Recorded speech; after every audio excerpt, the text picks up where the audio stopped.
Paul Nunes. I'm a certified professional facilitator from the IAF, which stands for International Association of Facilitators.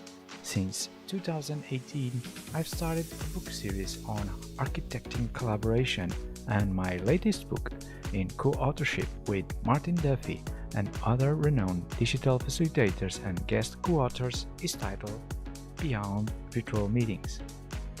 It's all about the importance of the digital tools that can extend and augment the power of you as a facilitator and a meeting host in virtual online meetings, but also on the hybrid meetings that are going to be so much needed in this post-pandemic era. Along with my co-author Martin Duffy and esteemed PhD colleague, we host Talk to Your Meeting Daughters, a series of hosted conversations with meeting experts that can advise you about how to transition to this new normal and take advantage of this incredible once-in-a-lifetime opportunity to make the organization of your meetings more sustainable and effective. Please stand by as the next show will start momentarily.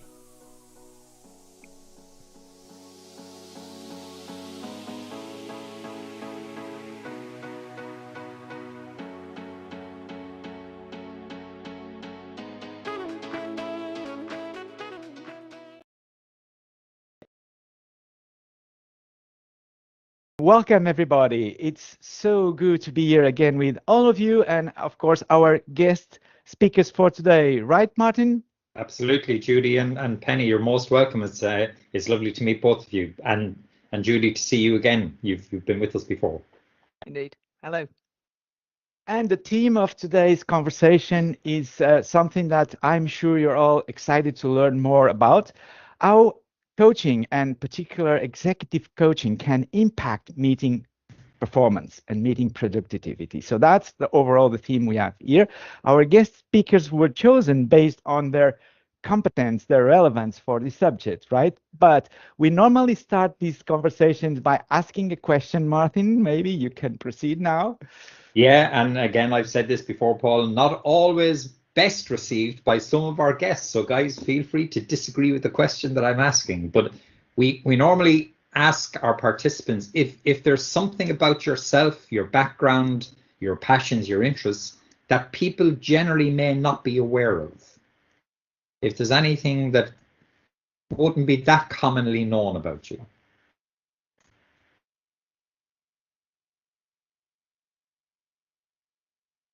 Nearly everything about me is not commonly known.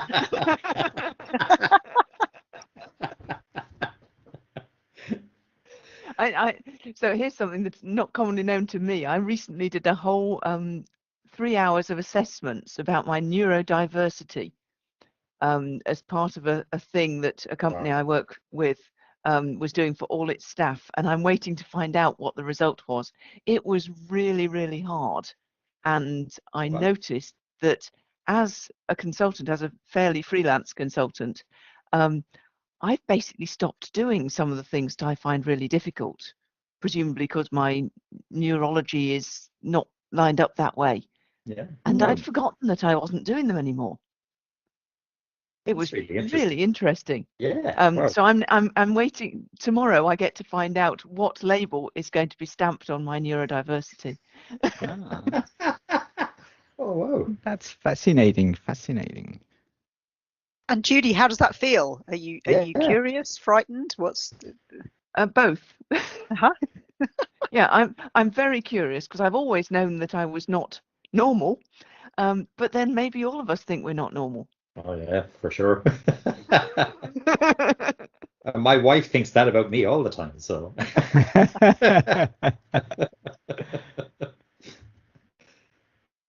Wow. Kenny, any thoughts come to mind? Well, a bit like Judy's answer. I mean, I've got no idea what's widely known about me. That feels slightly uncomfortable to imagine that anything might be widely known about me. Yeah. But something that I've started doing maybe over the last 5 or 6 years with my husband, now that we are empty nesters, although in fact one of our kids has come back home because it's the boomerang generation, and Yeah. rents are so high. But our sort of empty nest project is to walk around the coast of England and Wales, and Oh, we've wow. done about 2,500 miles over the last 5 or 6 years, and that's many miles of it kind of just being the two of us, or sometimes if we're not actually walking together because we're just going at different paces, Yeah. just alone with my own thoughts and the sea on my left, which Fantastic. Oh, I yeah. love that idea, Penny. Yeah, brilliant. And how would that connect to meeting performance in coaching? Well, that's a question. I think one of the things that I've really liked about it is that the rules, if you like, that we've set for ourselves mean that we have walked through some really horrible areas that you would never normally go to if you weren't kind of working there. We've walked around landfill sites, nuclear power stations, military sites, industrial estates, bits of the coast that are falling into the sea. So I suppose there's something about welcoming the difficult or less pleasant or interesting, well, they're all fascinating actually, but maybe the less pleasant parts of the processes that we go through, as well as the high points. Yeah. And it's not all about the highest point on the coast or seeing dolphins, which we've seen once in the 2,500 miles, or the beautiful sunlight on the sea. Sometimes it's about trudging through the mud, crawling through a culvert.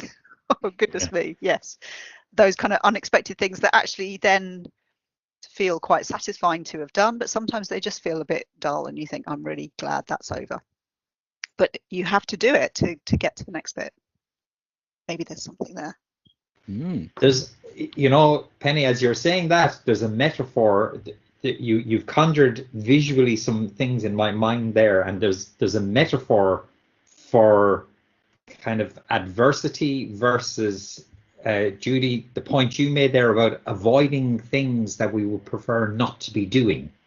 And your point there, Penny, about we can set rules for ourselves that will kind of bring us or force us to go into things that we may not be too comfortable with, but we might get benefit from. But just before we came live on air, Judy, we were talking about metaphors, and we were talking about clear language. And I confessed I've never heard of clear language. Is that a segue, Judy, to ground us right into immediately from your shared stories? Well, we were talking about clean language. Clean language, yes. Which is one of the topics that people tend to ask me about, because I'm the co-author of a book on the topic, Clean Language, Revealing Metaphors and Opening Minds. But it's an interesting segue, because clean language is a precision inquiry methodology, which helps people find out what other people mean by what they say, and even helps people find out what they themselves mean by what they say. It's really good for discovering tacit knowledge and that kind of thing, where people don't really know what they know, and these questions can gently get to the heart of things very rapidly. But they're not particularly good questions for going where people actively don't want to go. We often say one of the situations not to use clean language is when you're interviewing a hostile witness who is actively trying not to tell you something. But that's not to say that in a lot of situations, people would be willing to tell you about things if you would only be interested and listen and ask. And that's one of the relevances between clean language and executive meetings, I would say. Because a lot of the time I observe people trying to force meetings to go in a particular direction where they think they need to go. But actually the other people in the meeting may not want it to go there, or may not realize why it's wanted to go there, etc., etc., etc. And there's not enough space for everybody's voices to be heard. And the clean language questions can be extremely relevant there.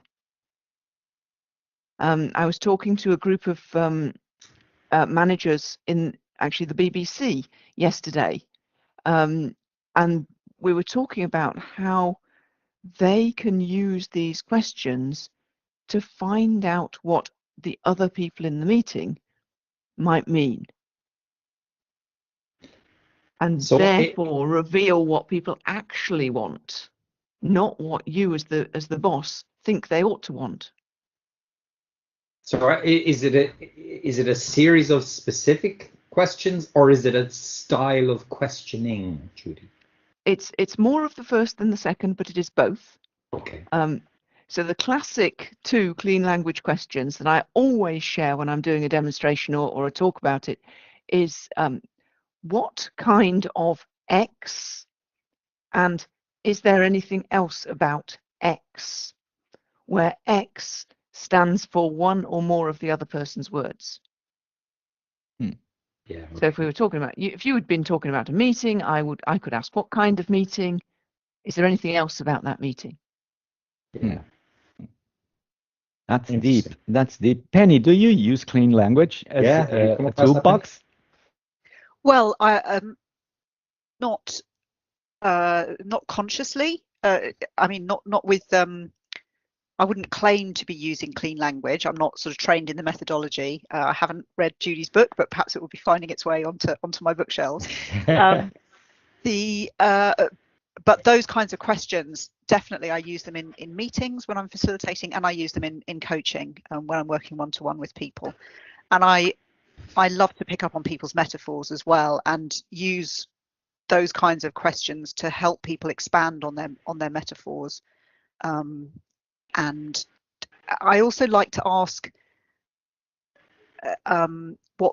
what people see around them when they imagine themselves within their metaphor, and what's behind them, what's in front of them. I try to get a little bit of embodiment into it as well, even though we may only be speaking about the physical manifestations. But when you think about what's behind you, what do you feel in your body, or what you think about what's in front of you, what do you feel? And the metaphor of a journey and of time flowing from behind you to in front of you is very deeply ingrained in our culture, but it's not the only way of thinking about it. So I also try to notice if people are using slightly other ways of thinking about where they might be situated in a metaphorical landscape and where they might be situated with regards to time. And people often, one of the things that groups often don't realize that they don't agree about is what they mean by slightly vague phrases like short-term, medium-term, long-term, and things like that. So I try to help a group listen to each other about what their interpretation of words like that are. And sometimes I try to oblige them to pick an actual specific timescale to force out this whether or not there's agreement about what's meant by it.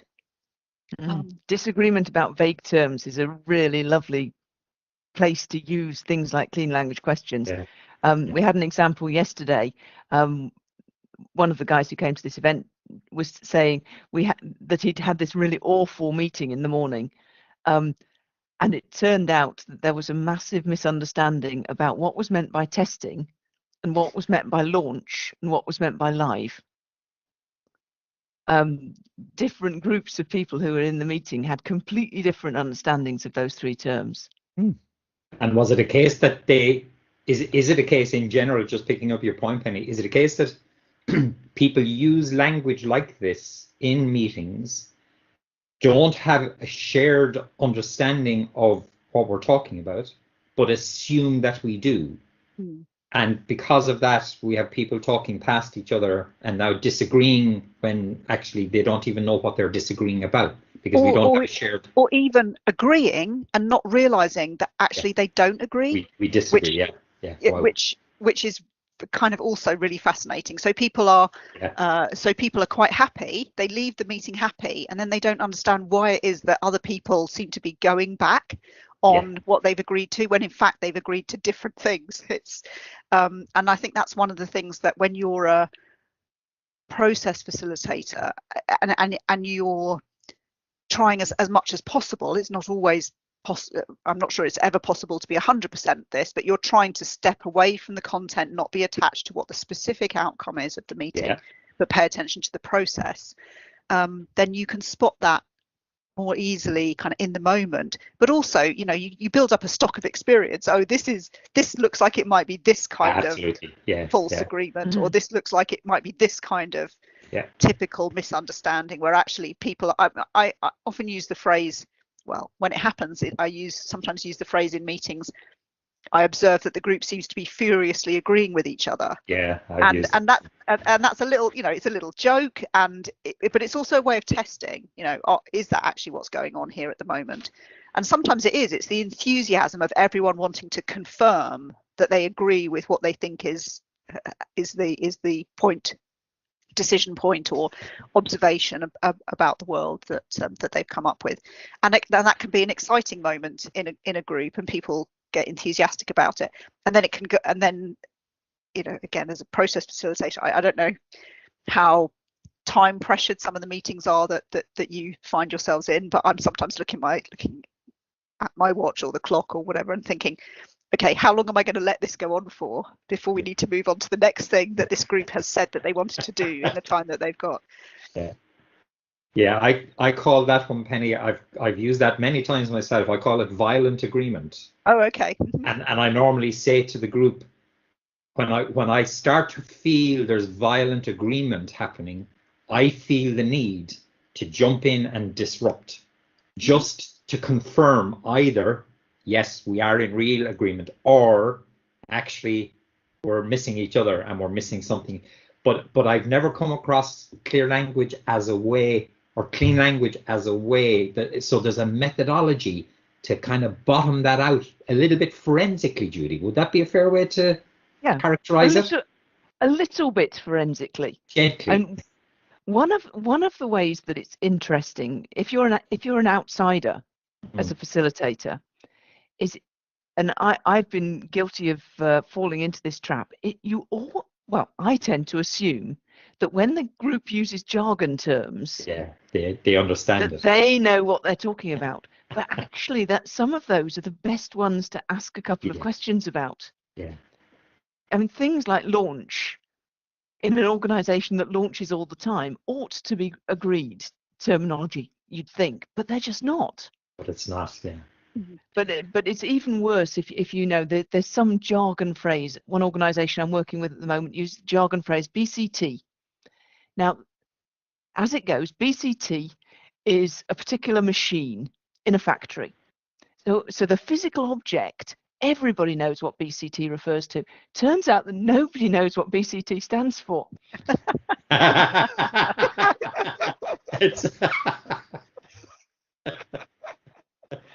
It's something Kraft Turner, but nobody can remember what the B is. Well, that sorry, Judy, you look like you wanted to carry on. No, go on. Well, I was going to say that makes me think about where organizational memory sits, actually, which is taking us in a different tangent. So I don't know if you are happy for us to kind of go there. Absolutely. No, the conversation will go where it goes, Penny, for sure. So there's an organisation, a public body in the UK that I've been working with over the course of maybe 15 years, including some projects, because it works on very large, long-term projects, some projects that have been going on for kind of all of that time. And as an external consultant who keeps kind of reasonable records, as you can tell from my bookshelf, I'm a little bit of a keeper. I wouldn't say that I'm a hoarder, but I do like to keep things. I remember things or hold institutional memory that the organisation should be holding, and I find that slightly nerve-wracking, actually, as a citizen. I feel like the institutional memory shouldn't be held by these random external consultants, and that there should be better ways of retaining that knowledge inside client organisations. It's a real challenge, though, isn't it? My near neighbour just up the hill from me was complaining on this subject only the other day about the local council here. She's in her 90s, and she said every time a new councillor comes on and they think they're going to solve the problem of the handrail over there, and they don't know why it is as it is, and nobody ever comes and asks me because I know why that handrail is that way. Yeah. And it'll cost them a whole lot more money if they try and investigate again how to fix the handrail. I know why it's like that. And you're right, there is no institutional memory in a lot of local authorities, certainly. And in large organizations, it just disappears. There's nowhere to hold it. Why is that? What's the underlying cause of that? Well, I mean, there's a very obvious one, which is just turnover of staff. Yeah. That actually, you know, however good your knowledge management systems are, yeah, there are kind of commons, and they have to be actively managed, and you have to have an incentive for kind of inputting into a knowledge management system. Yeah. And staff move on either within the organization or to a new organization, and memory is lost, knowledge is lost, and relationships are lost. And I also, a lot of the work I do is public and stakeholder engagement in order that decisions or projects are better informed. And one of the kind of justifications that we use in training, I do capacity building and training inside organizations on these topics. One of the justifications we use for talking to people before you make the decision, rather than just talking to people afterwards in order to sell them the decision, or possibly sell them the decision in a more sophisticated way that makes them think as if they're being consulted, which is the kind of biggest waste of time. I say to people that, you know, there is knowledge out there. Oh, excuse me. There is knowledge out there, and you'd be surprised. You will be surprised that people know things that you need to know. And you can do all the desk studies and commission all the consultants that you like, but you do need to ask people. You need to ask Judy's neighbour about the handrail, and it will shortcut things. You'll be making your decisions based on much better information. Yeah, but can I challenge the group here for a moment, Martin? Absolutely. Because we are thinking about organizational memory as something that could be important to keep and a good thing to have, right? But how about thinking on organizational toxic memories that can actually hinder any will of changing things from the newcomers, right? Because we have to follow what was always done so far. So how about thinking every time there's a fresh start and forget about what we learned in the past? Could this bring more creative solutions for the problems we have? Well, that is a really great challenge. I'm going to have a bit of a think about that. Yeah. I'd have to think about that as well. I can immediately see pluses and minuses to that. You know, and maybe the challenge is to have, it's not an either or question.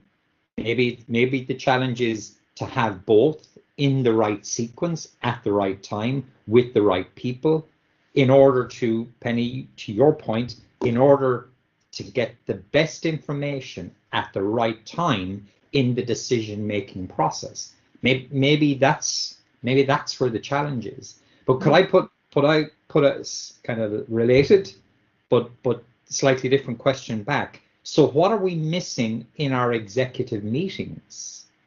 If we've talked about the possibility of the language being used is not shared. They're the same words with different meanings. In my head, that's the same as an Irish-speaking person talking to a German-speaking person, and the words sound very similar and guttural, but actually two completely sets of meaning. So what are we missing in our executive meetings then that could improve our situation? Judy, shoot. Can I throw into the conversation a quote that I read for the first time yesterday from David Marquet, who wrote a book called Leadership is Language. He posted it on LinkedIn yesterday. I think it's probably in the book. This quote: "Driving consensus is an act of coercion. Inviting dissent is an act of collaboration."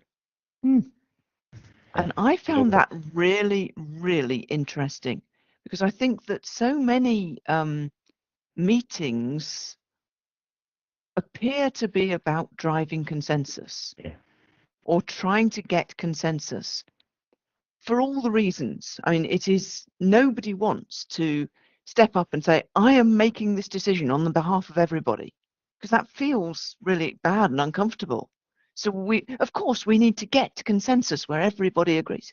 But actually, if we are constantly seeking consensus, we are absolutely cutting across all the voices that, everything else being equal, would have spoken out about the history, or about the future, or about the possibilities, or about the misunderstandings.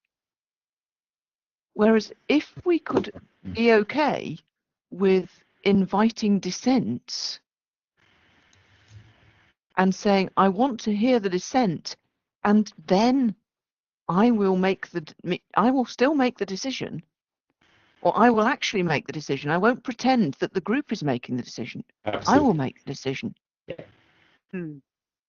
I think there's something really important about the time that's allowed for conversations. I hate the idea of the phrase of driving consensus. I talk with groups about discovering consensus. So let's inquire into and discover where we agree and where we disagree, and understand better how, what it is that we disagree about and what lies behind that. Understand better what it is that we agree about. If time is tight, people jump to the kind of decision. If we imagine meetings as following kind of a diamond shape, so they open out, and then there's a kind of more or less longer or shorter phase of exploration, and then maybe they come to some kind of a resolution at the end. Maybe not a single meeting, maybe a process. If that's the kind of a shape of a meeting that we might imagine.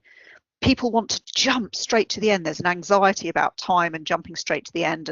And if people say that a meeting has been, one of the ways that people talk about meetings being unsatisfactory is that actually we ended the meeting. The cutoff point was when we were still kind of in the exploratory phase. It was just a talking shop kind of thing. And it's about time, and it's very hard to shortcut that. I mean, you maybe can do it in a group that knows each other very well and has a very healthy working dynamic, but it's hard to shortcut that. And I when I'm training facilitators, one of the things that we explore is the tension that you feel as the person running the meeting as you're in that exploratory phase. People call it the groan zone, but I like to think of it as the adventure forest. You don't quite know what's there, but perhaps you could enjoy it.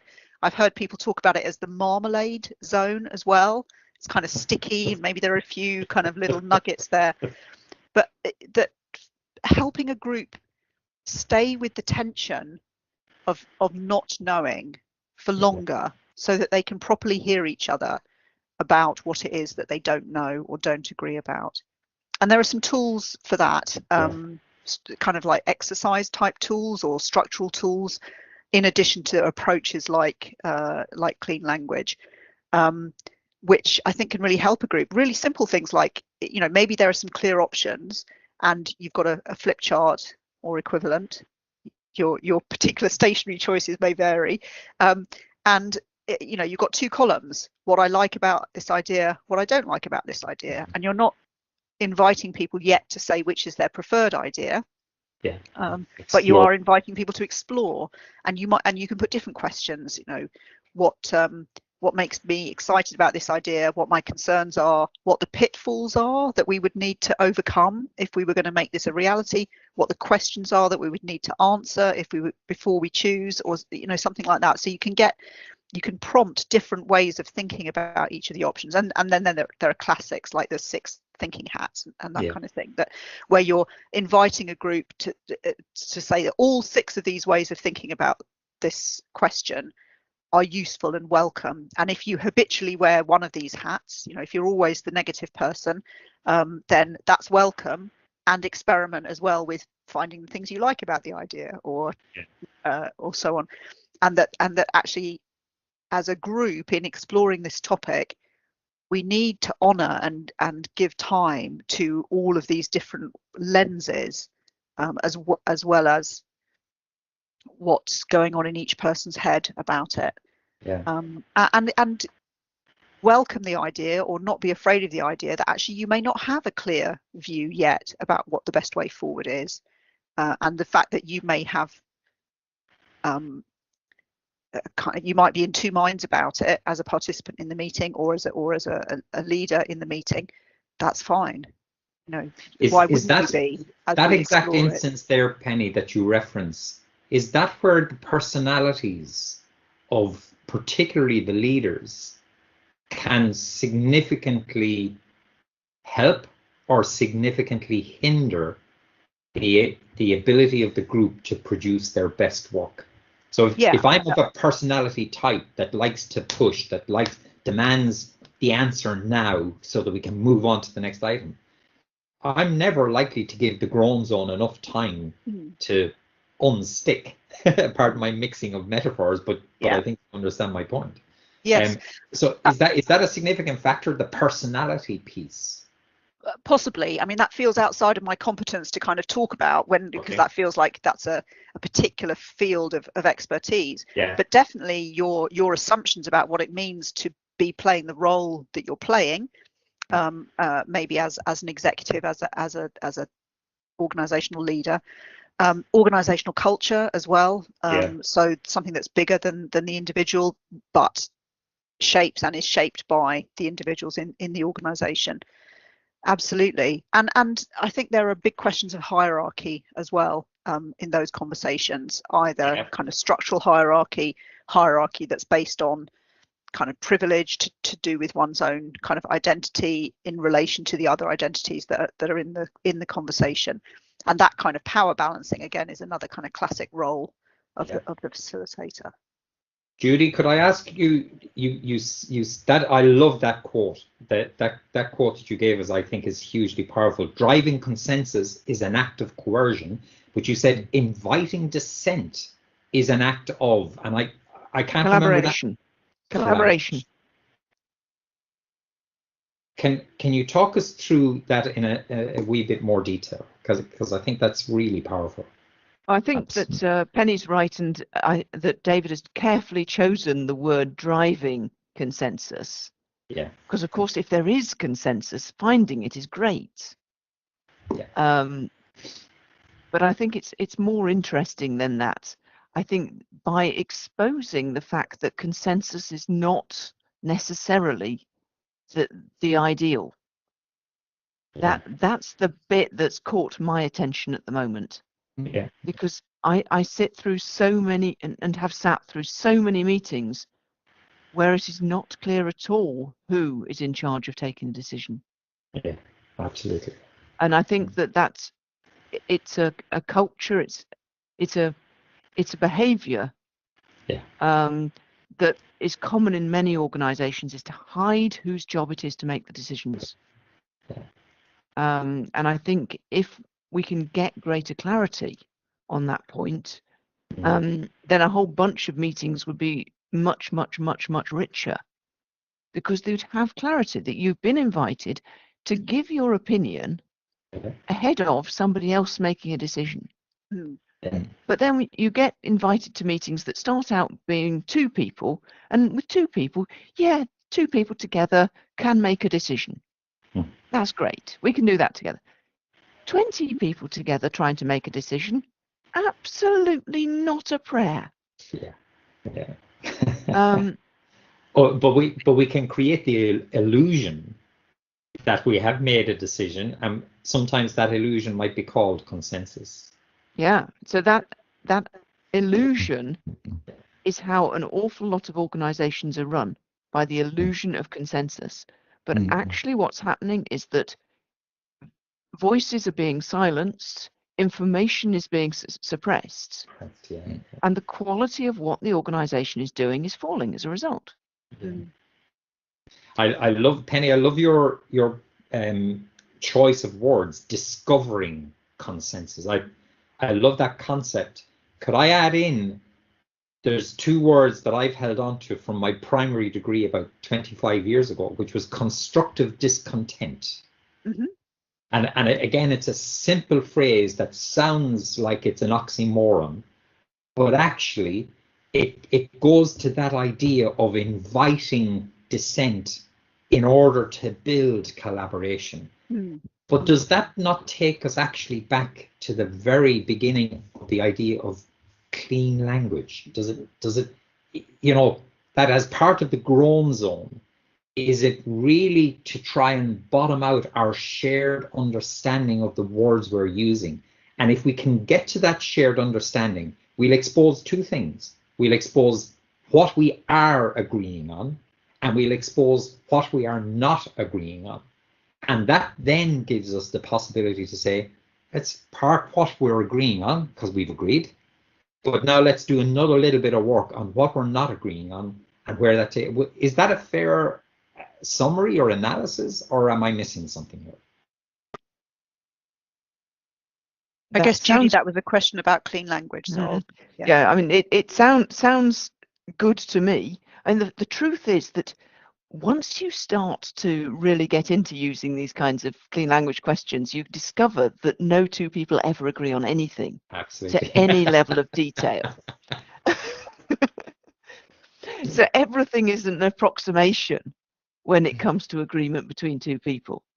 But what's lovely about that is the idea that it's okay for people to be different. And we can still get stuff done even when we only agree up to about a 50% approximation. Doesn't stop us cracking on. I'm working with a colleague friend in America on an event we're running in the end of the year. We decided a theme, clean to go. And it wasn't until we started to work on the logo together that I realized that she had in mind hyphenated to go, because she wanted to make it really spelt out that this was about takeaway, and she had a logo that involved takeaway food boxes and things. And I really wanted the ambiguity of all the words that could be encompassed in clean to go. Yeah. Kickoffs, all sorts of interesting things. Yeah, absolutely. Yeah. But we ended up having to have a whole exchange over email about whether or not the words to go should be hyphenated. And I argued that actually it's incorrect anyway, but she was arguing, well, in American English. But I said, no, but anyway, it takes away all the beautiful ambiguity. And ambiguity can be fantastic, and diversity can be fantastic, and multiple meanings can be fantastic. It's only when we feel we've got to put everything in nice, tidy categories and boxes that it becomes a problem. Well, you've hit on the classic point at which these things often do get flushed out, which is when you're developing a brand identity. And I think that's something where, if you imagine yourself as the person who's commissioned to draw up the graphic for the logo, you want as clear a brief as you can get from the client, and you actually discover that you are facilitating those conversations in order to get the brief that you need in order to develop the logo. I wondered if I could take this in a slightly different direction, because I noticed that we're talking about contexts of meetings within an organization quite a lot in this, and that's understandable because of the focus of this podcast. And you can imagine an organization as some kind of variation of a pyramid. Yep. And somewhere up the line the buck stops. And the circumstances in which I often facilitate are actually not like that. They're shaped like a ring, because I'm facilitating networks where actually it's multiple organizations, and some of them are not even incorporated. Some of them might be very loose. I work a lot in the NGO sector, in the campaigning sector. Yeah. And there's more of so one of the benefits of working in that sector is there's just a little bit more existing literacy in the participants in the meeting about things like degrees of consensus, kind of like agreeing to disagree, because the importance of us working together outshines that. And the freedom that you have if you're, say, for example, an organization that's part of a network or a coalition, to do one thing with the network, with your collaborators, and to do something different independently under your own name. And you might need to have a negotiation about how much that's kind of acceptable. If you're a member of this network, how acceptable is it for you to be doing something independently? But generally, there's a recognition that actually you do the things that benefit from being a collaboration within the collaboration, and you do the things, because collaboration is really hard. It's harder than doing something alone. Absolutely. So you only do it when there's actually some real benefit to there being either much bigger numbers, greater resources, the ability to do. In the campaigning sector, people talk about insider outsider kind of approaches to campaigning. So are you actually an advocacy organization that works hand in glove with the people in power and use your influence that way, or are you kind of spiky organization that kind of campaigns by saying grumpy things from the outside? And both of those things can be effective in creating change. And it's recognized that different organizations have different maybe personalities or brand identities, or they have different theories of change, they have different abilities to create change, different competencies, histories, whatever. So that's a different kind of dynamic where it's possible. Actually, you do need 20 people to agree, but it may well be that they only agree about a very small amount of things, or agree close enough. As you say, there's always going to be degrees of that, because they know they've got the freedom to do something independently as well, potentially, or to walk away. And the price of walking away from a coalition, if you're an NGO, is much smaller perhaps than the price of walking away if you are an employee in an organization, where you've got very different kinds of considerations that are much more personal, to do with your livelihood and your status and your career and that kind of thing. And that's a very interesting distinction. But I think there's something there about what the price of ultimately not agreeing is, maybe. In the organizational context, I can instantly see the price of disagreeing would be significantly higher in a significantly shorter time frame. The consequences could become apparent much more quickly than in the networked context that you're describing there. I'm mindful of time here. Okay. Because imagine we've been talking for 45 minutes, and it feels like we've only got about 4 or 5 minutes under our belts. There's such rich content coming up at the moment. Can I take us just to bring us into the point of that groan zone? I think we've had a really good groan this morning. The idea of bringing it back into the executives' meeting room, and in the constraint of the organization and the constraint of time, because that, certainly as facilitators, we get it that everybody tends to want to look at the clock, and the facilitator would want to say, if we give it another 10 minutes, we can actually get disproportionate productivity out of that 10 minutes because we've already invested. So what is there advice that we can offer executives about maybe suppressing the personality, maybe suppressing the clock, in the interest of getting better sense of consensus, of giving ourselves a better chance to discover consensus, rather than using the clocks to drive consensus? Is there anything that we can say in summary that might help executives answer that question for themselves? Where I would go with that is that meetings are incredibly inefficient and expensive. There may be many other ways, apart from getting all sorts of people in a meeting, to get people effectively and efficiently to the marmalade zone. If we can use the tools that nowadays organizations have at their disposal, Slack channels, whatever it might be, to gather people's thoughts beforehand. And somebody was talking to me yesterday about using chatbots for that purpose. For jobs where you used to use a survey, you can now use an AI chatbot to encourage someone to share what they mean by what they say, and gather a whole richness of information beforehand. Absolutely. can take things a long way, a lot faster and more efficiently than getting a lot of bodies in a room together. So that would be my instant suggestion. But also, I know that Really one good. of the things that is most expensive in terms of time and money is when things go wrong. Mm.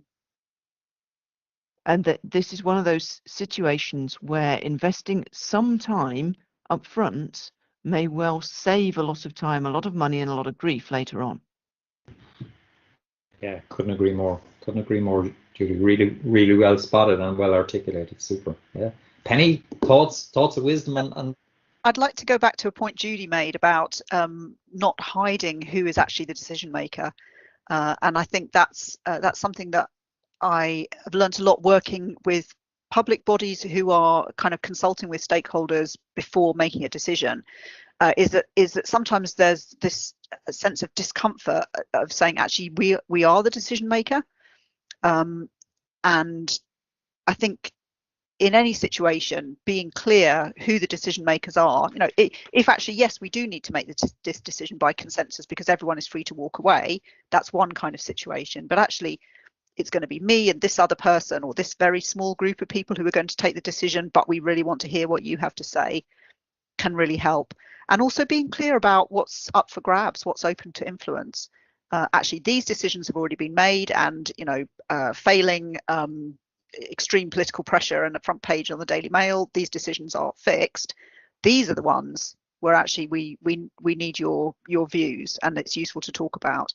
So knowing who the decision maker or decision makers are, whether it's consultation or some other kind of involvement process, and knowing what's open to influence through the conversation. I think those are two really good bits of kind of advanced information that help you plan the meeting much better.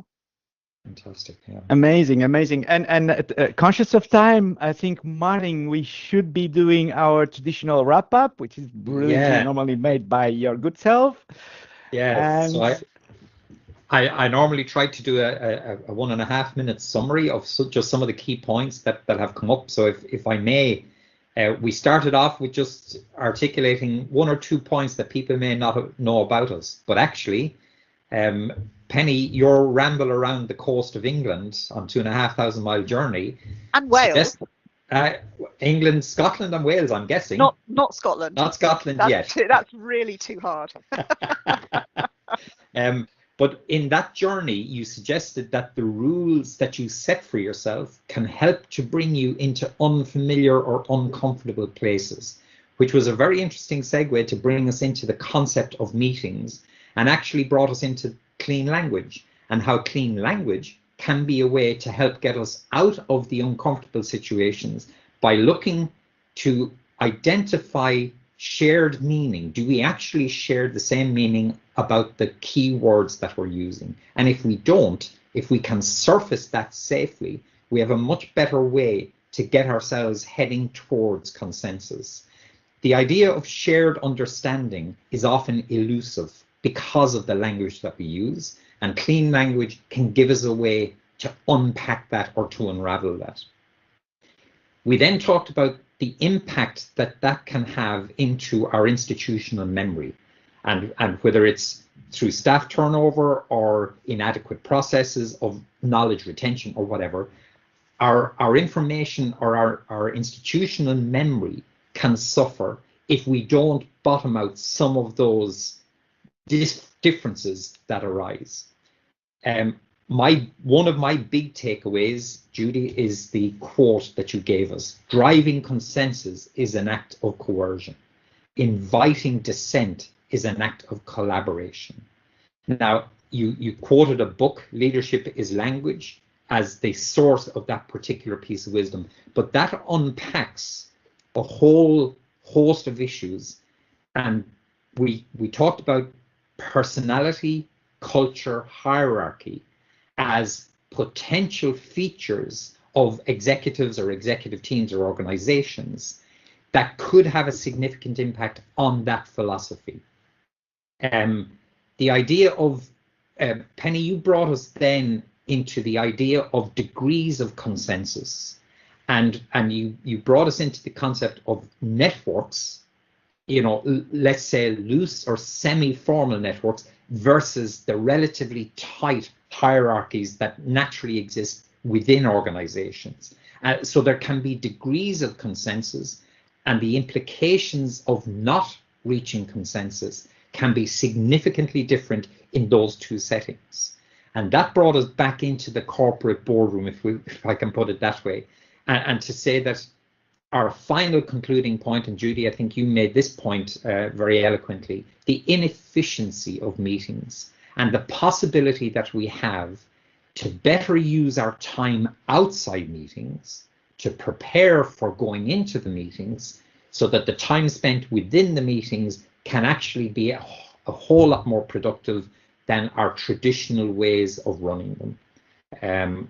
I think we're at time there, Paul. I hope my summary there has done justice to a really, really interesting and rich conversation. And thank you to both of you for it. It was a real joy to take part in that discussion. Thank you. Absolutely, absolutely. It was an amazing episode. The time flew and I learned so much. Thank you all for being here. I hope our participants also benefit from this episode. We are in episode 4, 2024, our April episode, and hopefully you can join us throughout the year with more insightful conversations like this one.